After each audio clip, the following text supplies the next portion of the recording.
Muy buenas tardes, jóvenes estudiantes. El día de hoy estaremos viendo las operaciones logísticas en Panamá.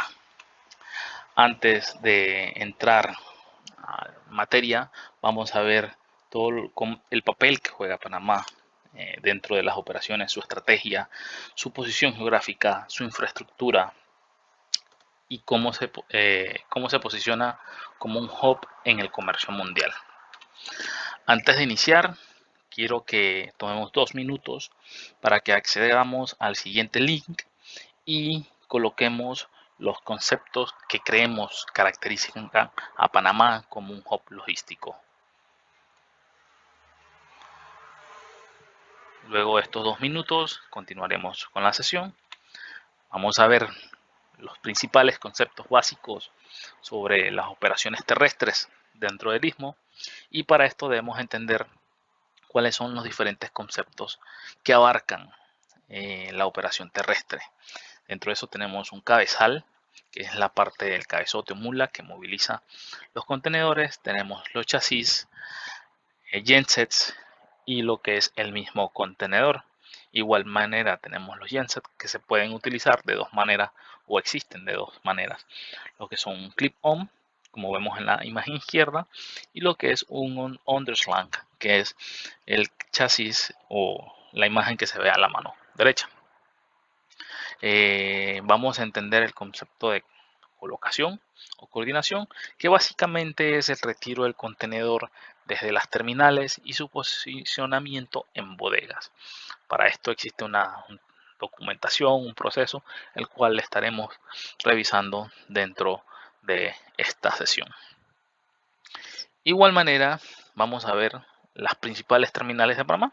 Muy importante, Panamá cuenta con muchas terminales y aquí mencionamos 5 de las más importantes, como es MIT, que vendría siendo Manzanillo International Terminal, BLB, que vendría siendo Balboa, que es manejado por Port Hutchinson, Cristóbal, que también es manejado por el Port Hutchinson, y se encuentra en Colón, CCT, que vendría siendo Colón Container Terminal, que se encuentra en la ciudad de Colón también, y PCA, que es el Port Singapore Authority, que se encuentra posicionado donde está la antigua base de Rodman.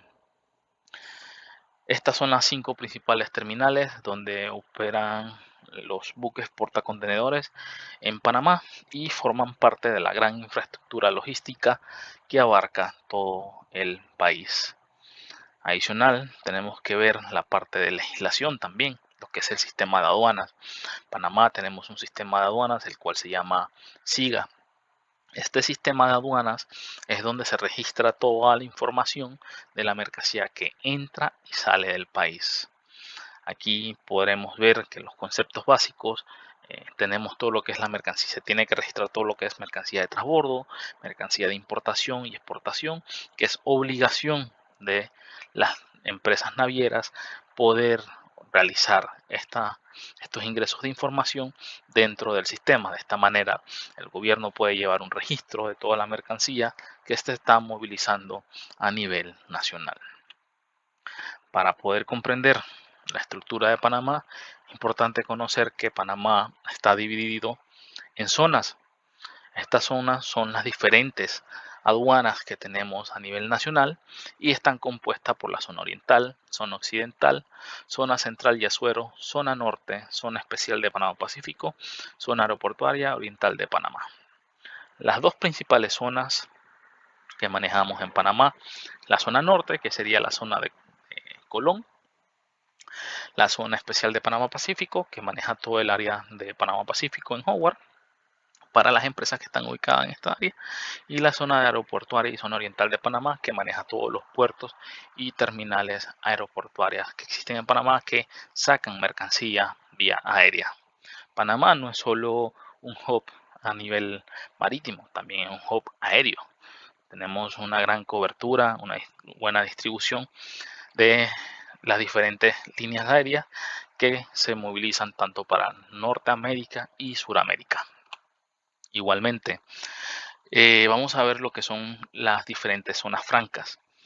Las zonas francas en Panamá tenemos que son, las podemos dividir en tres conceptos que son las zonas francas, áreas económicas especiales y la zona libre. Estos tres se dividen de esta manera porque cada una tiene una legislación diferente y tiene excepciones diferentes. Tenemos muchas zonas en Panamá, muchas de ellas para el área de Pacora, es donde se está acumulando un gran auge de esta zona para lo que son movimientos de, más que todo, no tanto movimiento de mercancías, pero sí para darle valor agregado. Llega mercancía, la cual es nuevamente manejada en esta zona y luego son retiradas como exportación o sacadas como exportación hacia otros destinos. Y bueno, la zona libre, que es la zona más importante y más famosa que tenemos en Panamá, y cuidado que en Centroamérica también. Entonces, hablando de zona libre, es importante saber que en zona libre tiene una conexión directa con el puerto de Manzanillo, lo cual le da una ventaja estratégica. Justo donde ven el pequeño punto azul, ahí hay una garita que conecta directamente con el terminal. Esta garita se le conoce como frontera. Tiene un costo adicional, obviamente, sin embargo, agiliza tanto el intercambio de mercancía entre zona libre y Manzanillo que las personas o los comerciantes prefieren esta vía para este movimiento. Al igual, al tener una conexión directa, disminuye el riesgo de algún siniestro. Panamá, como les había mencionado, no solamente se trata de movimiento a través de barcos, también tenemos la infraestructura de tren y tenemos los movimientos cross-border. Son los movimientos cross-border, son movimientos de cruce de fronteras que existen entre Panamá hacia Centroamérica. Estos movimientos se dan a través de camiones que poseen furgones que van de 48 a 53 pies. Entonces, hay, como en todos los países, hay limitaciones que se deben considerar para estos movimientos. ¿Qué limitaciones tenemos en el movimiento de camiones? Bueno, la limitación de que se debe coordinar con suficiente tiempo de anticipación para poder conseguir un camión que se movilice. Tenemos también lo que son las limitaciones del peso, ya que debido a las diferentes países, regulaciones que tenemos en Centroamérica, se debe respetar este peso. Por ende, debemos considerar estos pesos dentro de las limitaciones de movimiento. Y bueno, es importante saber que también tenemos cantidades limitadas de camiones y de los diferentes ejes que estos movilizan para poder conseguirlo. Es por eso que para un movimiento en furgón de 3 ejes se solicita que se coordine mínimo con unos 7 días de anticipación en el área logística. ¿Por qué? Porque se necesita buscar este equipo en el mercado y que esté disponible para el día que nosotros queremos realizar el movimiento. Como saben, documentación. ¿Qué necesitamos? Bueno, necesitamos para el movimiento cross-border todo lo que es la carta porte, manifiesto, Ducate, lista de empaque, factura comercial, si está saliendo de alguna zona franca, lo que es el DMC y lo que sería la TI, que es el tránsito interno, que es la mercancía que está movilizándose vía terrestre desde Panamá y va a salir de Panamá por la frontera de Paso Canoas. Como sabemos, hay que respetar las limitaciones y las restricciones de cada uno de los países. Y Panamá no está exento de restricciones. Entonces, tenemos algunas restricciones vehicular y de peso, las cuales vamos a mencionar. En lo que es el tránsito vehicular, tenemos restricciones en los dos puentes que conectan hacia la ciudad. Uno por horario y otro por capacidad. Dentro del puente de las Américas, el tema es la capacidad. Solo se puede movilizar hasta un máximo de 10 toneladas a través de este puente. Y el puente Centenario, más que todo, es por el alto flujo de personas que se movilizan hacia la ciudad y fuera de la ciudad luego de los horarios laborales. Entonces, existe una restricción donde los equipos articulados no pueden movilizarse en el horario matutino desde las 5:30 am hasta las 8 am y en el horario nocturno de 4 pm a 7 pm. Entonces, todos los equipos articulados deben a orillarse, esperar que pase este tiempo para poder continuar con su movimiento. Esto es muy importante a considerar en el momento en que se realiza lo que es una planeación de movilización de mercancía.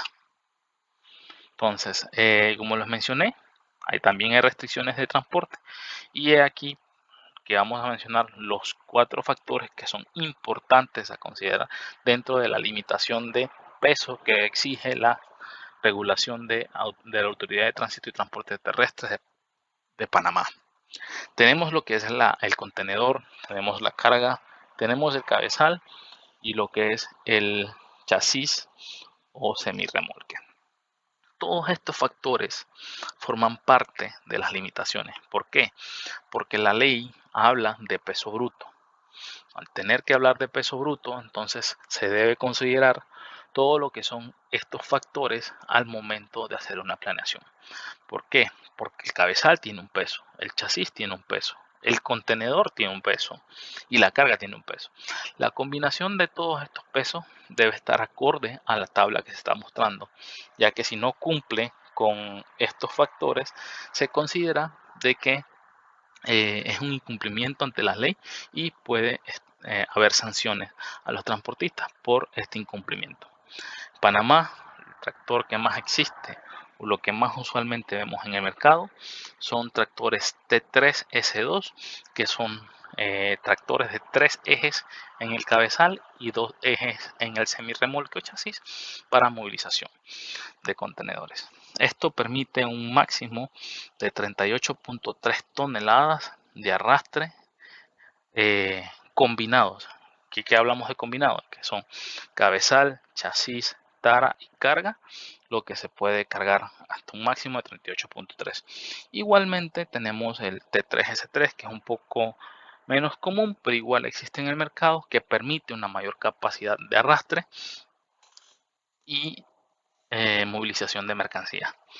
Entonces, estos son los 2 equipos más usuales en Panamá y dependiendo de la necesidad o el peso de la mercancía que estamos movilizando, asimismo se va a considerar. Igualmente tenemos algunas restricciones de medidas en lo que es ancho, largo y altura de la mercancía, la cual se debe considerar cuando estamos moviendo equipos sobredimensionados. Es muy importante esto considerarlo. ¿Por qué? Porque sabemos que tenemos tendidos eléctricos, tenemos puentes elevados. Todos estos factores se deben contemplar al momento de movilizar la mercancía. ¿Por qué?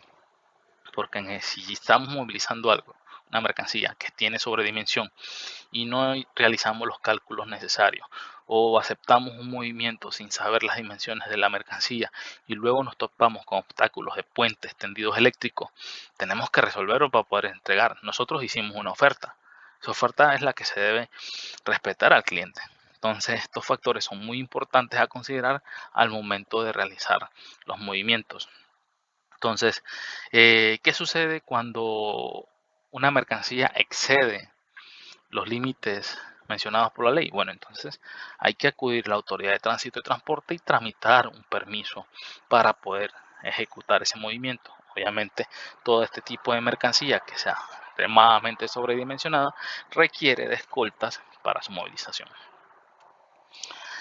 Carga peligrosa. No podemos dejar la carga peligrosa por separado. ¿Por qué? Porque es muy importante conocer qué estamos movilizando y el tratamiento que se le debe dar a esta mercancía. Pongo un ejemplo en la carga peligrosa y la importancia, vamos a ver la importancia de la hoja de emergencia o que se debe, o el MCC que se debe manejar de las mercancías peligrosas, la ficha técnica, para saber cómo se debe tratar. Si tenemos un ácido y hay un derramamiento de este ácido, se quiere contener por medio de agua, agua y ácido producen una reacción química que tiende a la explosión. Si tenemos un oxidante y tocamos ese oxidante, lo que va a hacer es una reacción química con nuestra piel y nos va a deshidratar la piel. Entonces es muy importante que sepamos, contemos con la ficha técnica para lo que es manejo de mercancía peligrosa, que sería este documento que se ve aquí. Importante que al momento en que nosotros estemos realizando la coordinación de la ficha técnica, de la carga peligrosa, contemos con la ficha técnica para saber cómo se debe manejar la mercancía que estamos movilizando y cómo accionar cualquier tipo de emergencia. Igualmente, el Estado panameño tiene restricciones sobre algunos tipos de mercancía o alguna materia prima como carga peligrosa, lo cual requiere un permiso especial de sustancias controladas. Se llama CONAPRED. Ese permiso de CONAPRED lo deben gestionar los diferentes transportistas para poder movilizar estas sustancias. Aquí tenemos un listado en el Excel, en el PDF, el cual pueden acceder y visualizar toda la información que requiere de este permiso especial para movilización. Ahora vamos a darle 10 minutos, chicos, para que hagamos un debate teniendo en cuenta la información presentada sobre los diferentes límites de peso, restricciones de tránsito, también lo que es el CONAPRED, el permiso que se requiere para movimiento de sustancia peligrosa, y verifiquemos qué ustedes consideran o cómo ustedes consideran que todas estas regulaciones pueden ayudar a nuestro hub logístico, cómo estas regulaciones aumentan o propician lo que es el movimiento de mercancía a través de Panamá. Pasados estos 10 minutos, entonces continuamos con la seguridad en el transporte de carga. Es muy importante siempre tener verificación de la mercancía, de nuestros equipos de movilización de mercancía. ¿Por qué? Porque lo que se busca evitar es un accidente. Entonces, los transportistas o los dueños de transporte deben siempre tomar en cuenta que sus chasis estén en buenos estados, que sus twin lock, que vendrían siendo los equipos, como la imagen en el medio, que agarran los contenedores, tengan la capacidad de soportar, no estén dañados, se encuentren bien engrasados para que su enganche sea fácil y pueda mantener siempre la carga asegurada. De que las llantas tengan buenas condiciones, que tengan un buen grosor. Sabemos que estos equipos soportan grandes cantidades de peso. Una llanta en mal estado puede explotarse y lo cual podría causar un accidente. Entonces, hablando de accidentes, es por esto que siempre debemos verificar nosotros como importadores y exportadores que quien estamos contratando cuenten con la póliza necesaria para para ejecutar estos movimientos, que en caso tal de que suceda un accidente se pueda responder, el transporte pueda responder por este accidente, que su cobertura tenga los mínimos necesarios para salvaguardar nuestra mercancía. Dentro de estas pólizas, ¿qué se verifica? Que por lo menos en Panamá, ¿qué es lo que se exige o lo que deberíamos verificar? Es que el transportista cuente con la cobertura de la carga para hacer frente a la mercancía, que cuente con una cobertura de unidad contenerizada para hacer frente a esa naviera que nos va a cobrar ese contenedor que haya sufrido un accidente, y que cuente con daños a terceros para salvaguardar cualquier daño que se haya producido a un tercero en el accidente. Al final de cuentas, eh, la mercancía que está siendo inmovilizada es nuestra responsabilidad y nosotros debemos asegurar y guardar nuestros intereses, porque esa mercancía que va o viene en ese contenedor puede representar la quiebra de nuestra empresa. Por eso es muy importante de que verifiquemos todos estos aspectos de pólizas y cuánto es el monto de nuestra mercancía para saber si cubre o no la póliza del transporte. Entonces, esto es parte de la clase del día de hoy. Vamos a dejar al final lo que es la bibliografía para que sigan investigando un poco más, y dejamos esta tarea que es una simulación de un caso de importación y exportación. ¿Qué van a hacer en esta tarea? En esta tarea van a formar grupo de 4 a 5 participantes donde se dividirán diferentes roles y harán un simulacro de una importación o de exportación. ¿Qué debe contemplar esto? Un producto que va a estar a su elección. Debe contemplar país de origen, país de destino, costos asociados, la partida de aduanas que se debe aplicar, todo lo que es el proceso de importación. Deberán desarrollar la documentación necesaria, incluyendo facturas. Como son simulacros, pueden inventar, por así decir, sus facturas, pero estas facturas deben cumplir con los requisitos mínimos que piden las leyes. Por ejemplo, aquí en Panamá, la facturación exige un estándar o un formato que se debe seguir. Asimismo, deben realizar su documento. Luego harán la presentación del simulacro y al final dirán cuáles fueron los retos que encontraron. ¿Cuáles son los factores que vamos a evaluar, los criterios a evaluar de esta tarea? Es precisión en la documentación y cumplimiento de las regulaciones panameñas para importación y exportación. Eficiencia en la coordinación del proceso logístico. Aquí vamos a ver si la ruta que ustedes están escogiendo o el proceso logístico que están armando es el más eficiente o no para esta entrega. Resolución del problema, adaptación a contratiempo, es que si lograron hacer la entrega, si encontraron toda la información, si encontraron alternativas, si tienen un plan B en caso de que les falle la primera coordinación. La comprensión y aplicación de todos los conceptos que hemos discutido en la clase y las habilidades prácticas que puedan tener en el trabajo, como su análisis crítico, qué determinaron para tomar una decisión, qué enfoque le dieron cómo hicieron para desarrollar esa solución que están presentando. Podemos concluir que hemos visto todo lo que es la parte importante y por lo cual Panamá se considera como un punto logístico, y las regulaciones más que todo que rigen a Panamá, que hay que tomar en cuenta para lo que es el comercio dentro del país. Y aquí tienen todo lo que es la bibliografía para que puedan hacer nuevamente la referencia en caso de que quieran profundizar un poco más. Gracias.